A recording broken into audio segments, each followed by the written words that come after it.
Merci d'écouter Europe 1, il est 9h30. Le journal des médias avec Guillaume Janton. Et à la une ce matin, du changement à la direction d'LCI, Sylvie Tellier va participer à Danse avec les stars et Plus belle la vie en prime sur France 3 le mois prochain.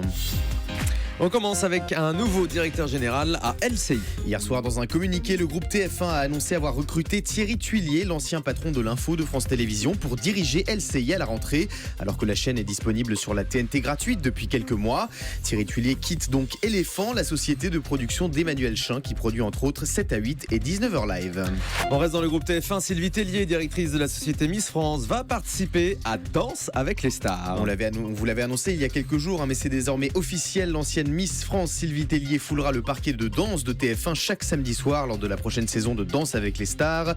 Dans une interview accordée aux Parisiens, Sylvie Tellier explique que dans cette aventure, elle compte s'amuser et prouver à certaines Miss qui l'appellent maman qu'à 38 ans, elle n'est pas si vieille que ça. Les autres membres du casting de la saison 7 de Danse avec les stars ont été révélés dans plusieurs médias. Il y aura Valérie Damido, Julien Lepers, Olivier Mine, Camille Lou, Caroline Receveur, Florent Motte, Karine Ferry et Kamel le magicien.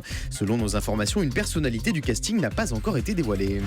Information exclusive, la remplaçante de Léa Salamé dans On n'est pas accouché, Vanessa Burgraff, va rester sur France 24 également la saison prochaine. La semaine dernière, nous vous faisions écouter les adieux de la journaliste Vanessa Burgraff aux téléspectateurs de la chaîne internationale France 24, alors qu'elle s'apprête à rejoindre Laurent Ruquier et Yann Moix dans On n'est pas couché la saison prochaine. Mais selon nos informations exclusives, Vanessa Burgraff sera toujours sur France 24 à la rentrée, où elle devrait continuer à animer ses émissions en plus de son activité de chroniqueuse sur France 2. France 3 décide de programmer Plus belle la vie en prime time pendant les Jeux Olympiques. À partir du 5 août, les JO de Rio occuperont une bonne partie de la grille de France 3 et notamment en fin de journée, créneau habituel du feuilleton à succès Plus belle la vie. La chaîne a donc décidé de modifier la programmation de la série pendant une semaine en regroupant tous les épisodes dans une seule et même soirée le 11 août prochain à 20h50. Les fans de la série qui ne pourront pas attendre jusque-là pourront néanmoins retrouver les épisodes inédits chaque jour sur le site de France 3.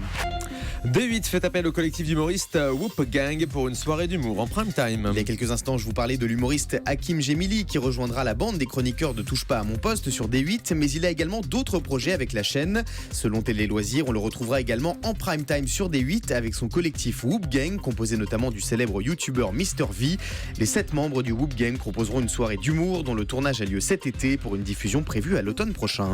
La chaîne BFM Business change de nom et de ligne éditoriale. À la rentrée, la petite sœur de BFM TV consacrée à l'économie s'appellera désormais BFM Paris.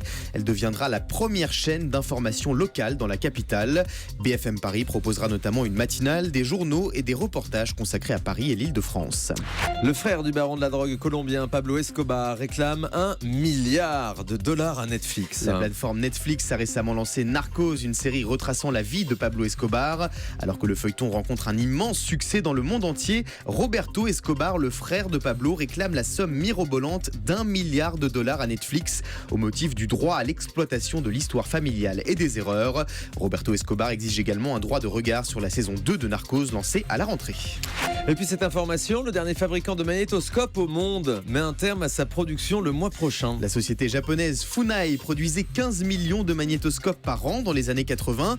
Aujourd'hui, elle n'en fabrique que 750 000, des chiffres insuffisants pour le dernier fabricant de magnétoscopes au monde qui a décidé de ne plus en fabriquer à compter du mois prochain.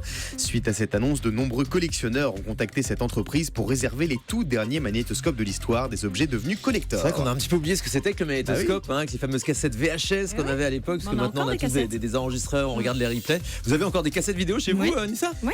Des films que j'aimais bien à l'époque. Vous êtes même pas passé au DVD, vous ? Non mais si, ça y est, non, mais je les garde en souvenir quoi. Mais il y a beaucoup d'émissions télé qui sortent sur cassette encore.